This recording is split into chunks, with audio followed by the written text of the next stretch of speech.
जय हो। बांधनी न बांधी जाएगी,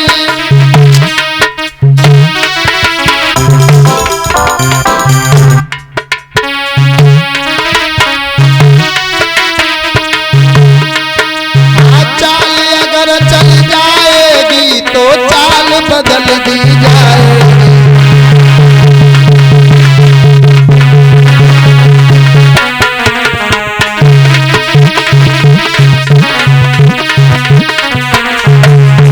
भगवान विष्णु बोले हैं, जवाब दिया है, गंगा की बढ़ती धारा में बांध काम ही नहीं करेगा। इंद्र, हमसे जितना संभव होगा तुम दोनों का प्रण पालूंगा, तुम दोनों का प्रण पालूंगा। तुम लोग बचाने के बदले दूसरा लोग देगा।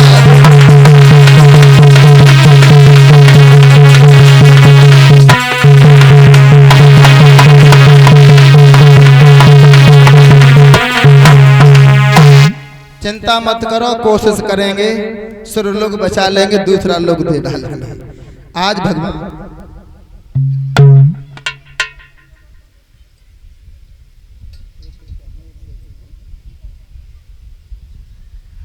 और अनुज फौजी के 2 पुत्रों की तरफ से, अयांश और अभिनव की तरफ से, ये अनुज फौजी के 2 पुत्रों की तरफ से 101 रुपए हमारे लिए, 101 रुपए इनके लिए और 20-20 रुपए सभी हमारी सहयोगियों के लिए दे रहे हैं। ये अनुज फौजी जो है वो काफी दिन तक मेरी बात भी होती रही, और जब पहले 2017 में कथा हुई थी माता रानी के दरबार में, 1960 में उनका घर बना हुआ है। उस समय फौजी के घर में एक भी पुत्र नहीं थे, और उस समय उनकी माताजी हवन में बैठती थी, और शायद उन्हें ध्यान नहीं होगा, हवन में फौजी और फौजन जरूर बैठी थी। याद है माताजी तुम्हें कि नहीं? याद है? तुम्हें याद नहीं है, जो कथा करा रहे उन्हें भी मालूम है। तो हवन के लास्ट वाले दिन हमने उन्हें फल दिया था, और ये कहा था कि तुम्हारे घर में मंत्रों के द्वारा और कृपा ऐसी हुई कि 1 नहीं 2 पुत्र पैदा हुए हैं, और इससे बड़ी और सौभाग्य घड़ी क्या हो सकती है। और भक्तों, उन लोगों को मैं बताना चाहता हूँ व्यासपीठ के माध्यम से जो लोग श्रीमद् भागवत को हंसी खेल और फरमाइश का केंद्र समझते हैं। ये श्रीमद् भागवत है, ये भगवान श्री कृष्ण का बांगमय शरीर है। अब आप कहोगे तुमने कह दिया, तुम क्या जानो? नहीं, मैं कुछ नहीं जानता हूँ, लेकिन यहाँ जो वाईफाई जिसमें सिग्नल पकड़ते हैं और उसके बाद जो निकल जाता है वो ठीक ही होता है। तो मैं आशा करेंगे ये दोनों पुत्र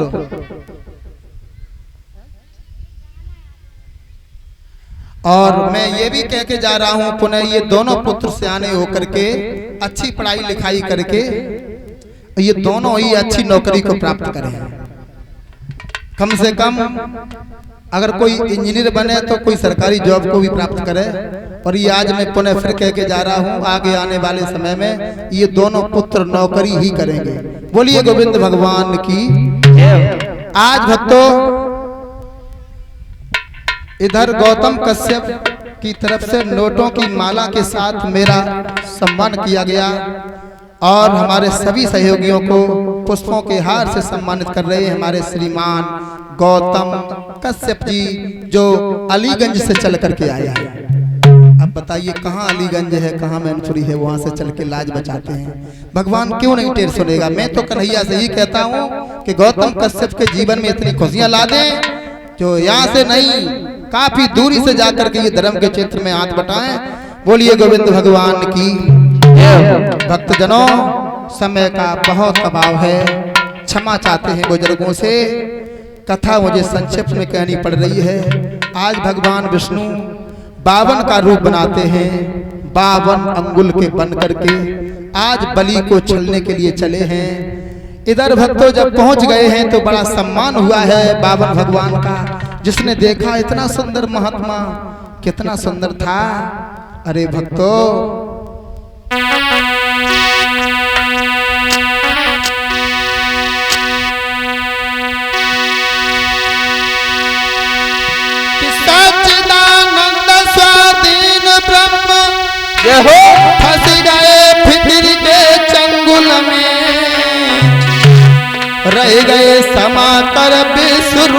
के बल बावन ही अंगुल में।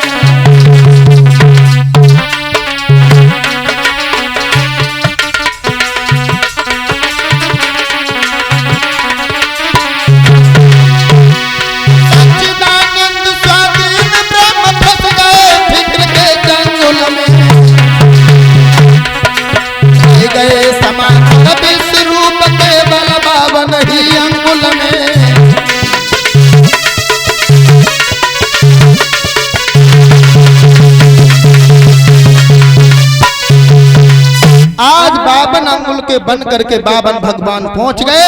बलि ने बहुत सम्मान किया है, जवाब दिया है हमने सुना है तुम बहुत दान करते हो। बिल्कुल। आज भक्तों त्रिवाचा भरवा लिया, गुरु सौगंध खवाई, संकल्प छुड़वाने का नंबर आया है तो गुरु शुक्राचार्य ने अपने शिष्य बलि को रोका।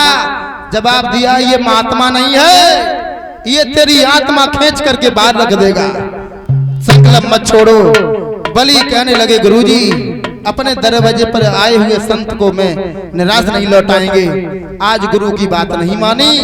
उसके बाद गुरु शुक्राचार्य उस सागर में फिट हो गए जिससे संकल्प छोड़ा जा रहा था, और जैसी संकल्प छोड़ा एकदम बिन्ने वो टोटी होती बंद कर ले, और जो टोटी बंद करी और सोई भगवान समझ गए कि एक सींक ले आओ, सींक, और सोई में सींक डारी तो शुक्राचार्य जी की एक आंख फूटी।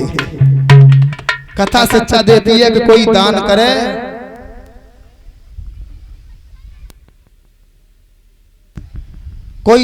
करे तो रोको मत। शुक्राचार्य ने रोको तो एक बाजार बंद हो गया। ये कथा सच्चा देती है। उसके बाद संकल्प छूटा और उसके बाद भगवान ने 3.5 कदम पृथ्वी मांगी है।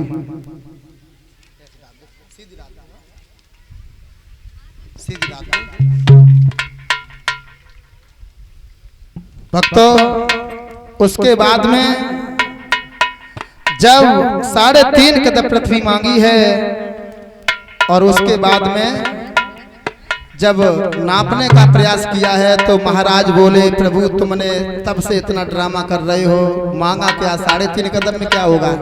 चलो कोई बात नहीं, किसी लंबे आदमी से हम नपवा देंगे।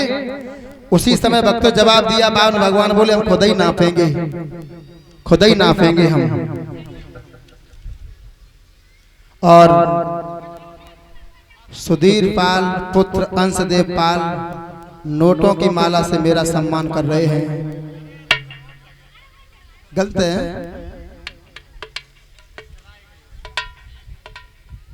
रोइए ना, बेमतलब में माला चली गई। सुधीर पाल पुत्र अंशदेव पाल नोटों की माला से सम्मान कर रहे हैं। आशा करेंगे भगवान की कृपा बनी रहे और ये फलते फूलते रहें। इनका बेटा भी आगे चल के अच्छे पद को प्राप्त करके मनी की अर्निंग करे। बोलिए गोविंद भगवान की। आज भक्तों जैसे ही भगवान बावन ने ये काग में खुद नापेंगे, और जैसे ही आज पृथ्वी को नापना शुरू किया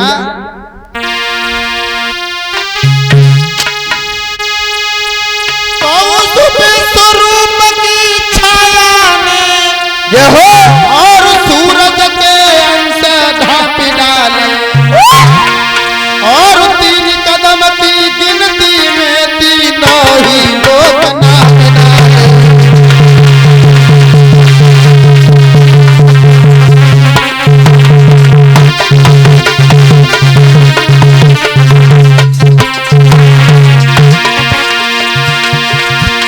आज 3 कदम में जब तीनों लोगों को नापा और जवाब दिया महाराज बलि तुम्हारा खाता खत्म, आधा कदम कहां से दोगे बोलो।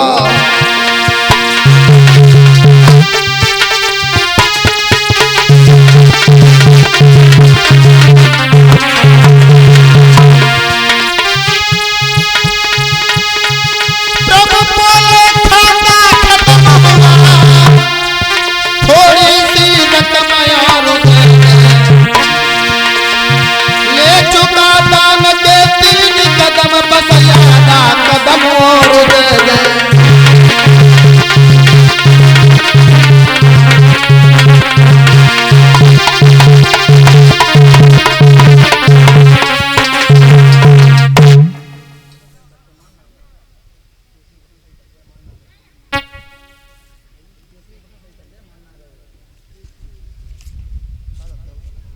बम्मत ना दे जेब में। सुधीर पाल जी हमारा सम्मान कर रहे हैं नोटों के द्वारा, और जैसे ही कर देता और पूरे स्टाफ को सहयोग कर रहे हैं। भक्तों, आज 3 कदम में 3 लोग नापे और ऊपर से आवाज लगाए, महाराज बली तुम्हारा खाता तो खत्म हो गया। 3 लोग नप गए और आधा कदम और से बताओ कहाँ नापे। बली कहने लगे, प्रभु आए तो छोटे बन गए थे, अब कहाँ ऊपर अंबर में हो तुम, नीचे उतर के तो आओ तब तुमसे बात करें। हमें तो लगता था तुम आत्मा हो, तुमने तो मेरी आत्मा निकाल के रख दी। आज भक्तों, उसके बाद जब प्रभु सामने आए हैं, उसके बाद जवाब दिया है, तो महाराज बली कहने लगे, मैं अपनी पत्नी विंध्या बली से मिलता हूँ। पत्नी जब आई, पत्नी ने देखा 3 लोग नप गए, तो भगवान से ये सवाल किया, ये बताओ महाराज धन बड़ा होता है कि धनी? महाराज बोले, धनी बड़ा होता है, धन तो नौकर की तरह कार्य करता है। तो जवाब दिया, जब धनी का धन 3 कदम में नप गया है, तो क्या धनी आधे कदम के भी बराबर नहीं है? अरे प्रभु तुम मेरी पीठ नाप लो। तो आज विंध्यावली अपनी पीठ नपाने को तैयार हो गई भक्तों। उसके बाद भगवान खुश हो गए और इन्हें पातालपुरी का राजा बनाया और जवाब दिया है, कुछ मांग लो। तो जवाब दिया है कि प्रभु हमें कुछ नहीं चाहिए, जहां मेरी नजर पहुंचे आपके दर्शन हो जाए बस। भगवान ने कहा ठीक है। और जो बलि ने देखा अपनी छत पर, भगवान दौड़ के छत पे, तुरंत पीछे देखा भगवान पीछे, लेफ्ट राइट। अब तो भगवान कबड्डी खेलने लगे। लक्ष्मी जी के पास जाने का अवसर ही नहीं मिला। काफी दिन हो गए, लक्ष्मी जी को पता चला है कि भगवान भक्त के वश में है, बंधन में पड़ गए। उसके बाद ये लक्ष्मी जी ने आकर के बलि की कलाई में रक्षा सूत्र बांधा। भक्तों, उसके बाद में जवाब दिया है, कुछ मांग लो। तो लक्ष्मी जी ने कहा है कि जो पहरेदार तुम्हारा बहुत अच्छा, यही हमें दे दो। तो आज इस तरह से लक्ष्मी ने भगवान की कैद छुड़वाई। और भक्तों, अब आगे गौर करते हैं। श्री सुखदेव जी बोले, हे राजन परीक्षित, हमारे देश में ऐसे ऐसे राजा हुए जो हमेशा सत्य के पीछे सर्वोच्च लुटा बैठे, लेकिन सत्य को नहीं छोड़ा। और आजकल माताओं बहनों, सबसे ज्यादा झूठ बोला जा रहा है। लोग सबसे ज्यादा झूठ बोलते हैं, झूठ, जबकि हमें झूठ नहीं बोलना चाहिए। भक्तों,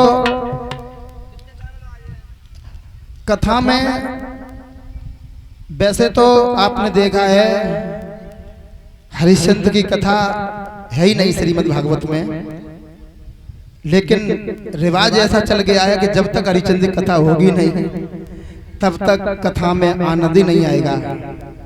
तो आओ अति संक्षेप में हम हरिश्चंद्र की कथा लेकर के चल रहे हैं। उससे पहले देखते हैं महाराज त्रिशंकु के बारे में, जिन्हें 3 पाप लगे थे। त्रि माने 3, शंकु माने पाप। जब ये छोटे थे तो ये एक बार एक लड़की को भगा करके ले गए, एक पाप। और दूसरा पाप ये था कि इन्होंने विश्वामित्र के बच्चों को मां